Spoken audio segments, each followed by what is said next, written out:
Pemirsa, pasca merebaknya kasus virus corona di Tiongkok, Wakil Gubernur Bali, Cokorda Oka Arta Ardana Sukawati memberi perhatian khusus terhadap kedatangan tamu Tiongkok ke Bali. Hal ini pemirsa dilakukan dengan mengecek fungsi thermal scanner atau alat pendeteksi suhu tubuh di terminal kedatangan Bandara Internasional I Gusti Ngurah Rai. Cokaca mengatakan bahwa virus corona dengan risiko kematian yang menyerang kota Wuhan, Tiongkok pada akhir tahun 2019 ini telah menjadi perhatian masyarakat internasional karena sudah menyebar ke berbagai negara. Pemerintah Provinsi Bali pun berupaya untuk mencegah penyebaran virus tersebut ke Bali dengan memperketat pemeriksaan penumpang melalui pintu masuk Bandara I Gusti Ngurah Rai dan mengoptimalkan pengoperasian alat thermal scanner.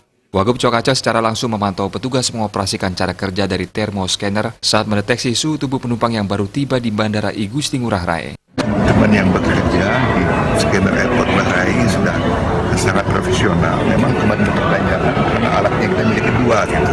Yang penting adalah orang satu depan ini betul-betul kita harapkan beliau ini bekerja dengan baik, dengan tenang, ya, dengan betul. Jangan sampai nanti ada passengers yang lewat di luar daripada deteksinya. Mas Tongkaro alatnya cukup canggih, jadi yang panas dari 38 derajat sudah terdeteksi, sehingga bisa langsung dibawa di sini ke ruang pemeriksaan awal, ke klinik. Nah dari klinik, kalau masih teridentifikasi lebih serius lagi, baru dibawa ke sana. Humas Kantor Cabang Bandara I Gusti Ngurah Rai, Ari Asanurohi mengungkapkan, semua penerbangan dari dan ke rute Wuhan sudah diberhentikan sejak 23 Januari 2020 sesuai notam yang diterbitkan International Notam Office Beijing. Kalau rute Bandara I Gusti Ngurah Rai Bali atau Denpasar menuju Wuhan atau sebaliknya, kita ada 8 jadwal penerbangan.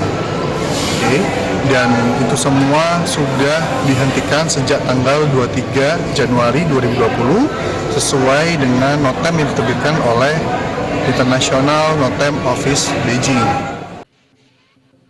Di tengah peninjauan Wagub Cokaca terkait kewaspadaan terhadap penyebaran virus corona, tak menyurutkan pengelola Bandara I Gusti Ngurah Rai menampilkan suasana Imlek yang merupakan tahun baru Cina. Berbagai titik lokasi di terminal disulap dengan dekorasi bertema Chinese New Year. Para penumpang yang tengah menanti jadwal penerbangan dihibur dengan berbagai macam sajian hiburan khas Imlek seperti penampilan wushu dan pertunjukan barongsai.